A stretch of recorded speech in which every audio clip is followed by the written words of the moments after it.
A single melon, 21,600 yen. That's about $130 for one fruit. And then, May this year, a pair of melons sold at auction at 5.8 million yen, $36,000 for two melons. New all-time record. The previous record was 5 million yen, set in 2019. There is a Hokkaido wholesaler who has won the top bid 3 years in a row. He comes back every year. So, what is going on here?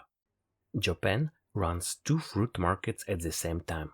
The first one you would recognize. Supermarket. Apples sold by the piece, a bag of bananas, strawberries for a few hundred yen. Reasonably priced. Normal. The second market sells the exact same fruit, but differently, like in a jewelry store, each piece sitting on its own foam cushion, wrapped in a tissue, with a printed card describing the sugar content, the aroma profile, the prefecture it came from. This shop that does this at the highest level is called Senbikiya Nihonbashi Tokyo, in operation since 1834, founded by a former samurai.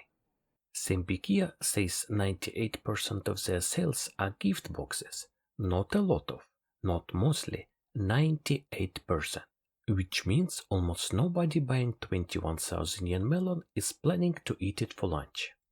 Here is what makes this rational.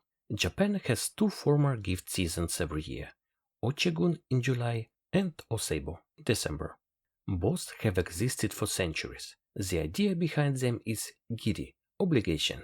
You give a gift to record a social debt, to signal that a relationship matters, to say plainly and visibly, I'm not taking this for granted. Recipients are bosses, doctors, clients, teachers, business partners, people you owe something to or want something from. And the key part, the recipient is supposed to know what you paid. That's not a side effect. That's the mechanism. You're not given a melon, you're given a number. The number that says, I value this relationship at, let's say, 21,000 yen. Fruit became the premium gift for a specific set of reasons. It's seasonal, so you're giving someone a moment in time, not just an object. It's consumable. It won't sit in their home for years reminding them of the obligation. And historically, fruit was offered at Shinto shrines. Some represented it to their shogun as a gesture of loyalty. So, who is actually buying?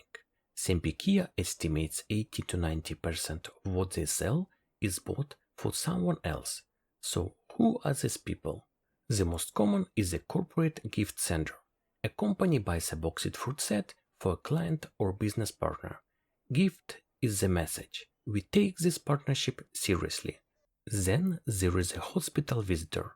Fruit is a standard omimae gift, the get well visit present. Then there is a first auction buyer.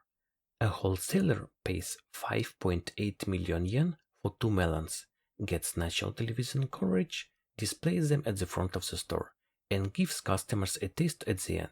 It's not food, it's the cheapest press release they'll ever buy. Now, does the fruit justify the price? Kind of, yes. A Yubari melon vine produces exactly one melon.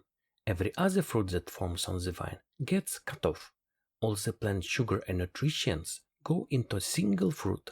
Farmers wrap each melon every day with soft cotton gloves to develop the netting evenly across the surface. Some growers play classic music to the vines, though I'll let you decide if that makes any sense. For Shizuoka muskmelons, the kind Senbikiya sells, only around 3% of the crop makes to top grade. The rest gets sold as ordinary fruit at a fraction of the price. For ruby lemon grapes from Mishikawa Prefecture, every single grape in a bunch needs to be at least 20 grams, 30 millimeters across, and 18% sugar. If one grape misses, the whole bunch gets downgraded.